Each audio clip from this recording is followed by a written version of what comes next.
Hello and welcome to the Daily Meal for Saturday the 18th of March 2023. Today was match day and it wasn't very good, was it? Not entirely unexpected for those of you who've supported Millwall for more than 5 years. This is what we do, as Danny. This is what we do. Is what Danny Shooter would say. We play very well against the better teams, and we can't replicate that form against the worst of teams. It's tried and trusted, it's true, it's fundamental principle of who and what we are. I mean, it's no surprise to anyone, but you kind of got lulled into the sense of believing that we would turn the corner. Seeing as we played Reading and Stoke and managed to get results out of that. But I know it wasn't to be. It was not to be. Now, obviously, this is something to do with them having a new manager. We did get a bit unlucky this season where we were playing teams that had just turned over their new manager, which has happened quite a few times in this league.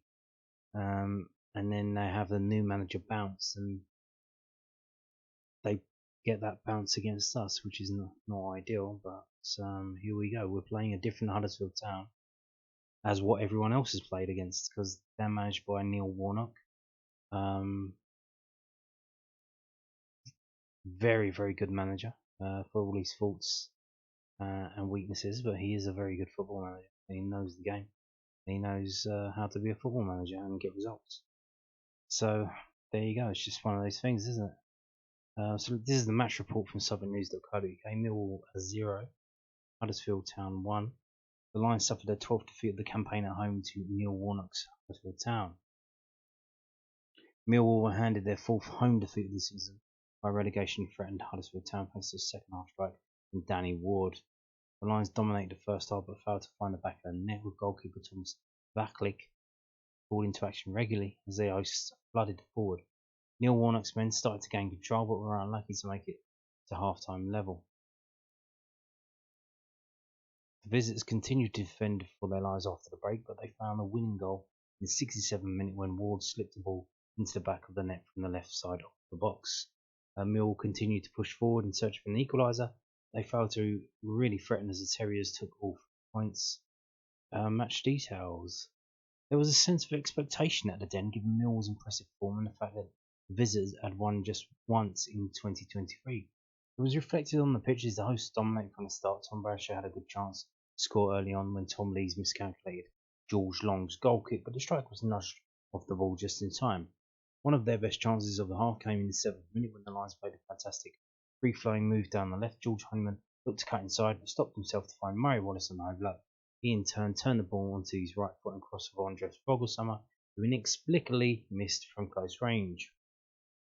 Millwall were edging closer, with Charlie Cresswell strangely popping up final third to cut inside from the right and curl a shot at Europa League winning goalkeeper Thomas Vaclik, who made the save. The centre-back had another chance in the 18th minute when he picked up the ball down the right, Cruyff turning around and stinging the gloves of Vaclik once again before George Saville could fire the rebound wide.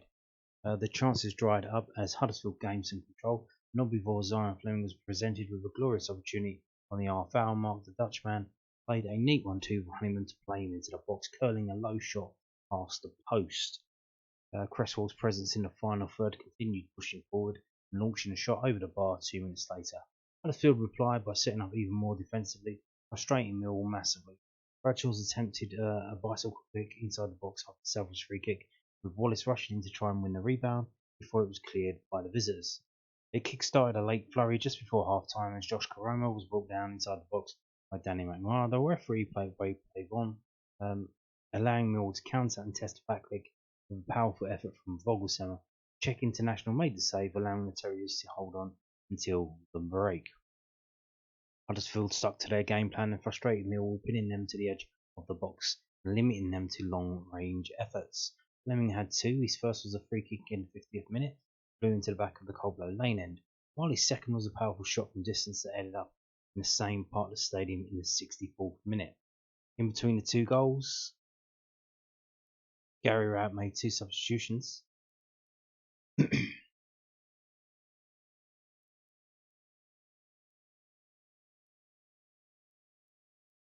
In between the 2 goals. What 2 goals? I don't know what that means.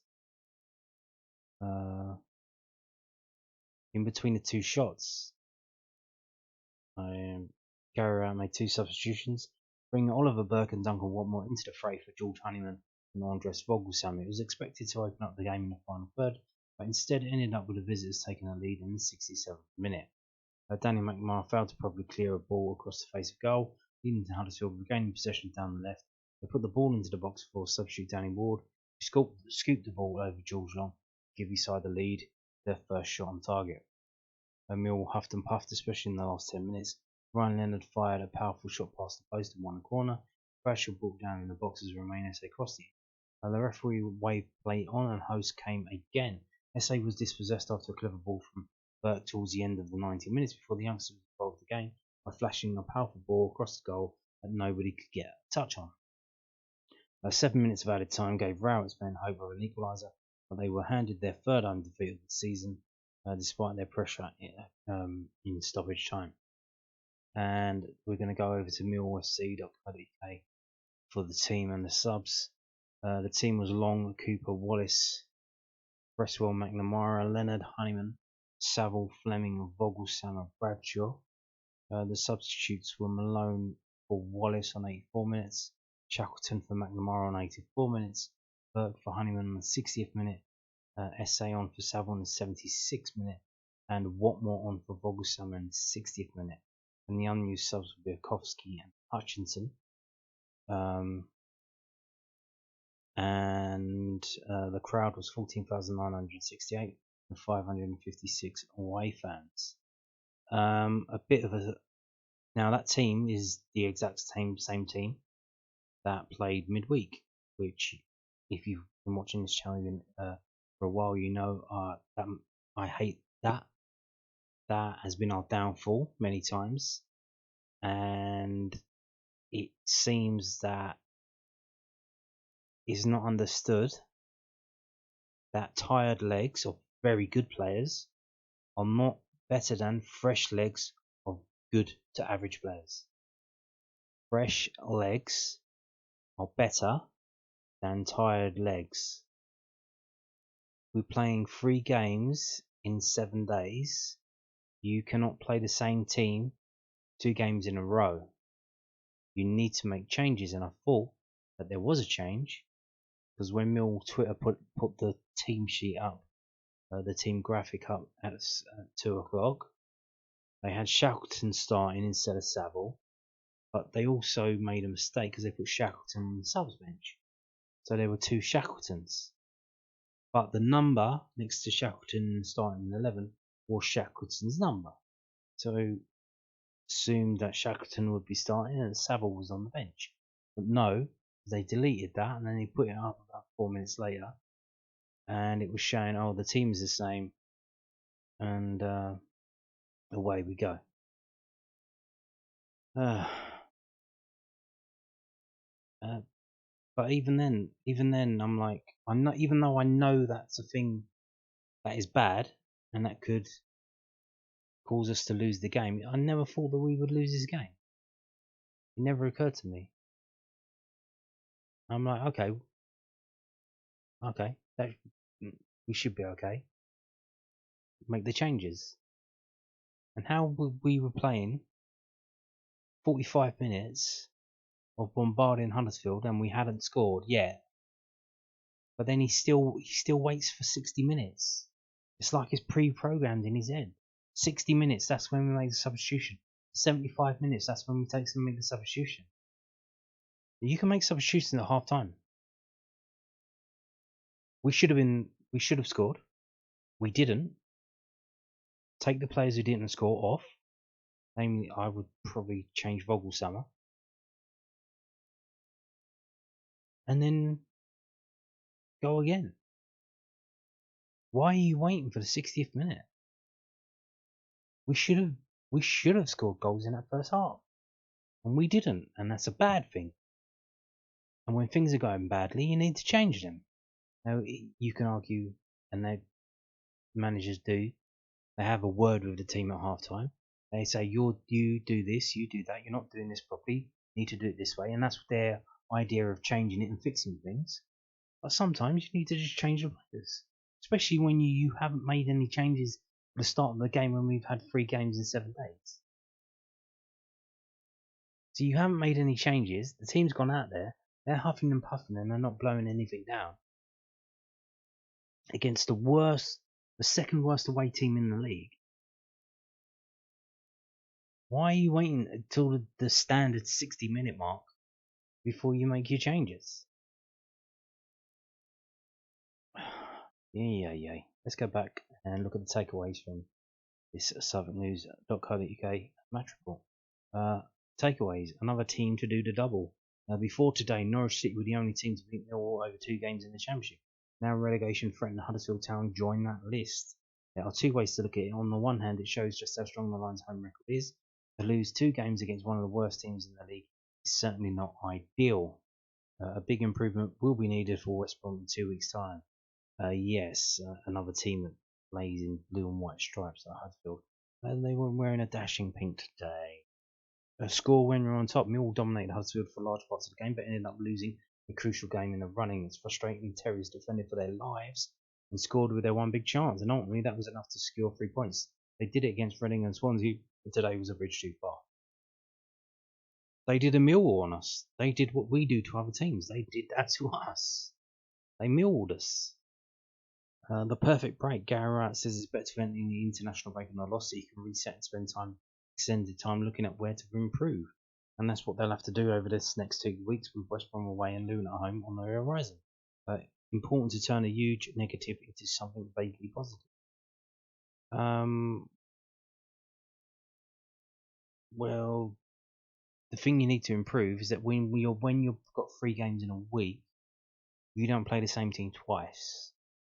That's the thing that you can improve, but going into the end of the season, there's only one occasion where you can have to do that, and it's because we're playing 2 games in 3 days. We're playing on Good Friday and we're playing on Easter Monday. That's 4 days, isn't it? So, Gary Wright, if you're looking at ways to improve, don't play the exact same team against Hull that you did against Luton on Good Friday, and that should see us at least get a decent result at Hull. So, let's move on to the post-match comments. Here we go. This is from londonnewsonline.co.uk. Millwall boss reveals his biggest disappointment from 1-0 defeat to Huddersfield Town. Millwall manager Gary Wright felt his side paid the price for switching off in today's 1-0 defeat to Huddersfield Town. The Lions go into the international break in 6th place in the Championship, but saw their attempt to make it 3 wins on the spin, ending in failure. Substitute Danny Ward's second half goal sealed all 3 points for Neil Warnock's side. Yeah, look, I mean, come on, our results have been good. We've been winning, except when we haven't against Norwich and Huddersfield. But you know, the way we play today, that we should have won that game, or at least it should have been 1-1. But if I had to predict what could have been the game, having watched their last 3 or 4, then it's what I would have predicted. They've got lots and lots of men behind the ball and left Waghorn up front on his own. They didn't really cause us any attacking problems apart from the one moment where we switched off, and that's the disappointment. Not only that, but obviously Waghorn got injured, and then the Ward came on, so they got a bit of luck there. Because how long would they have waited till they brought Ward on? And would Waghorn have got the goal? I don't know. We've kept the ball quite well, and it's impossible to play forward quickly and early every time when they've got 10 men behind it. You've got to be patient and try and open them up with a little bit of good play. It always comes down to the final third. It's the area where someone's got to come up with a little bit of magical quality. We've had numerous chances, 70% of the ball, and 18 or 19 shots. They've had 4 shots. The goal against us was probably my biggest frustration. It's a ball in the box, and the lad is 6 yards out, and unmarked. It's a switch off when you have so much of the ball. Sometimes you can be in that possession mode and not think about the other side. It is what it is. You can argue we did the same at Stoke. and now we got away with it a little bit against Swansea. Unfortunately, you have to accept we didn't do enough to go and get the first goal, which, as you know, is always going to open the game massively. Huddersfield completed just 81 passes in the match compared to Millwall's 374. Rowett said, Neil's got a team fighting for their lives. Norwich would have thought they could have turned them over very easily. Norwich didn't and nearly ended up losing the game at the end.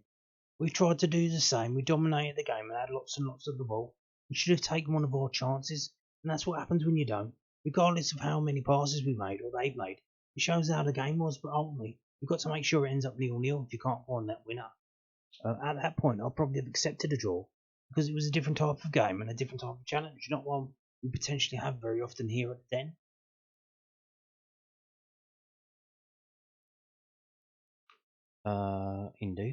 Indeed. All I can say is, so obviously was it on Friday or Thursday, Mill put up on Twitter a picture of Billy Mitchell training, which now that we've got 2 weeks before the next game, you just hope that Billy Mitchell can come back and bring that ability to pick a pass out, come back into the team. And if he was playing today, maybe that would have been a different result. That's all you can hope for. So this is from SuffolkNews.co.uk. Mill boss wanted referee to clamp down on time wasted in the Huddersfield defeat. Terriers' tactics saw an extra 7 minutes added on at the end of today's 1-0 defeat at the Den. Gary Rowett was frustrated that referee Andy Davies did not take a stricter approach to time wasting in Millwall's 1-0 defeat to Huddersfield Town. The Terriers tried to slow play down after scoring in the 67th minute from Danny Ward, frustrating the Lions and their supporters as they looked to score an equaliser at the Den. Ultimately, it never came, and the fans made their feelings known about the officiating throughout the second half, and as the full-time whistle was blown. Rowett was also frustrated, but admitted it did not have a significant impact on the outcome of the game, despite the way his side dominated their opponents. I spoke to the referee afterwards in the fourth official during the game, he revealed. It was just an observation, and I don't criticise him for doing it. We would do the same potentially, but you expect the officials to deal with it. They waved them to speed up play, probably about 20 times in the last 20 minutes. If they don't speed up play, it's kind of irrelevant. All I said was that if you book someone early, it changes the game. They have to play within the realms of what's reasonable, I think. I don't think it really affected the game. I just said, as an experienced referee towards the end, I just expect him to do something about it, especially when you're 1-0 down and the crowd is getting frustrated. Everyone can see what's happening. They had about 10 players go down with cramp. But they're going to do that. They're going to manage the game. Neil's done that for God knows how many years. He takes the points. He's happy and he walks away. No one's bothered, are they? That's a Gary out there bemoaning the time wasting of the Huddersfield Town players. So, the big man himself, Mr. Big Ed, Huddersfield Town boss Warnock, we might be able to help Millwall's promotion push. Oh well, fantastic. Yeah, that'd be nice. Huddersfield Town manager Neil Warnock reckons his side can pull off results anywhere after passing their Den examination. Danny Ward's second half goal sent Mill to a 1-0 defeat. Former Crystal Palace boss Warnock took charge of Town last month on a deal until the end of the season. The lads gave absolutely everything, said the 74-year-old. About half a dozen. I don't think I'd ever worked so hard in their lives. We all were good at home at what they do, and we restricted them to long-distance shots, which was really good. They quieted the crowd a bit. I'm really proud of them. The group will learn quickly. We shouldn't have lost at West Brom. We should have beaten Norwich. So they've done really well. And that's the first time since I've been here that we scored first. When you come to Millwall, you can't have a weakness in the first half. Josh just let the left back go once, and it could have cost us the game. He put a great ball in, and they put it wide. You need one lapse of concentration, and you lose the game at this level. There weren't many of them. I think we can help Gary now and his lot, Millwall. Because we've got some teams around them now to play, we can give everybody a good game. If we come here and quieten the crowd, then you can go anywhere, really. I apologise when I put Ward on. I said to Waggy the day that he had the short straw, you're up front. But he had to come on. In training, he worked really hard. I just fancied Danny or Jack Braduni to score. Jack was unlucky. He had a couple of good efforts. Cooper was very lucky to get away with a sending off. When I've seen it back, the ref might not have been a great position, but the linesman, he's got to have seen it. Dear me. Josh is convinced it was a penalty. Ronnie said it might have been iffy. We still could have been better on the ball when we accepted things, really. We gave it away quite easily. We could have caught them on the break 2 or 3 times if we'd been a little more precise. Exactly. So there he goes. He reckons they're going to go on and storm the league and help us out by defeating our playoff potential rivals. So, yeah, that'll be nice. That would be nice. Now, what happened to our playoff potential rivals this weekend? Well,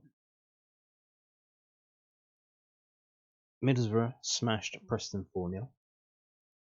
It looks like they might be strong contenders for the second spot, promotion spot. Coventry beat Blackpool 4-1. Now they're or thereabouts. They're coming up. I'll show you in the table in a minute. Watford drew 1-1 with Wigan. That's Watford going down the boil. Sunderland beat Luton 1-1. Sunderland and Luton drew 1-1, which is good. They both lost 2 points, which is very good. And Stoke managed a 0-0 draw at home to Norwich, which is also very good. It means Norwich dropped 2 points, so we dropped 3, they dropped 2. Not bad. And there was an abandoned game at Rotherham because of the weather. In a relegation battle. It was weird. And there's a game tomorrow that doesn't really affect anything. And here's where the table is. Millwall are still in 6th with 60 points, but Blackburn are playing tomorrow Sheffield United in the FA Cup quarter final. So during that game when we were drawing, we had gone up a place and we were in 5th on goal difference because we would have been on 61 points, but didn't manage to finish the game with the draw, ended up losing.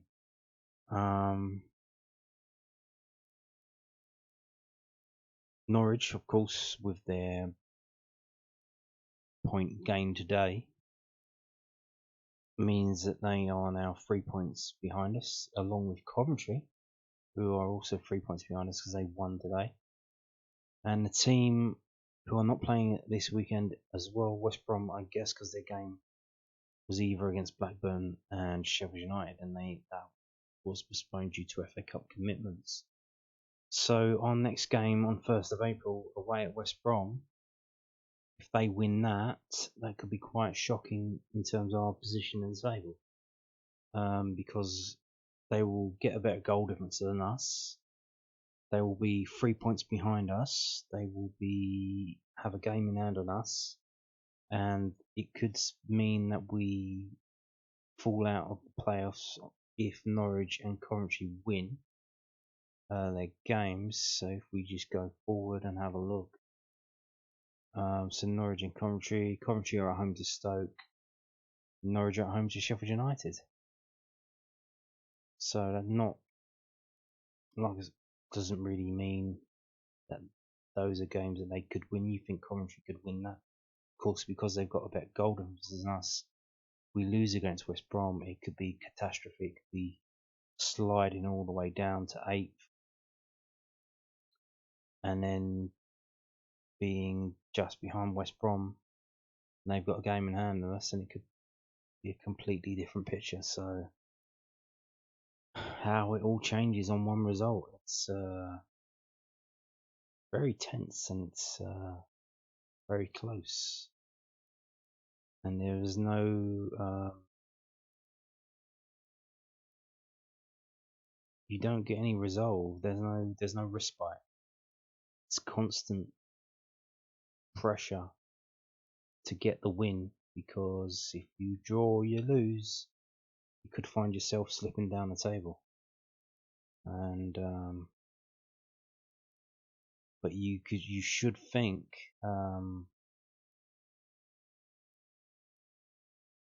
these teams that are winning and they're not, or these teams that are not losing, like Luton, does that mean they're gonna lose a few games coming up now? Otherwise, that's not realistic. That's kind of that they can't just keep winning games until the end of the season. They've got to lose sometime. Do you think if we lose a couple of games we've lost 2 of our last 6. Watford haven't lost any games in their last 6. Does that mean they're going to lose some more? Are they losses ahead of them? If you know what I mean.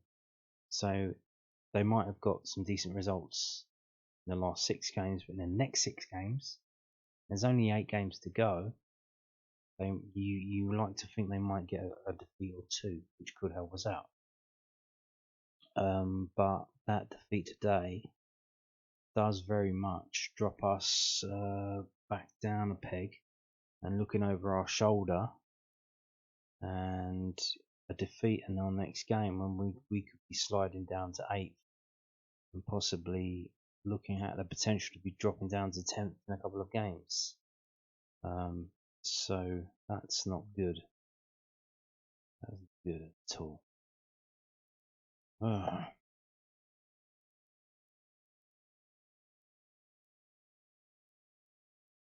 Though, interested to know, so Luton will play in the morning. So if they lose that to Watford, I don't expect them to, but if they do, you think that would give some motivation to the players that there is a chance for them to progress, but I don't know. But here's the thing: like, we're playing West Brom, one of the better teams in the league. They're in 9th, and we know Millwall will play better against a better team, so it should be a good game. So let's have a look at.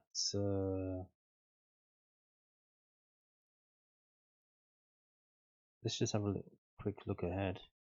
It's not okay. Yeah, I think I'm just going to end it there. And on that note, thank you for watching, and goodbye.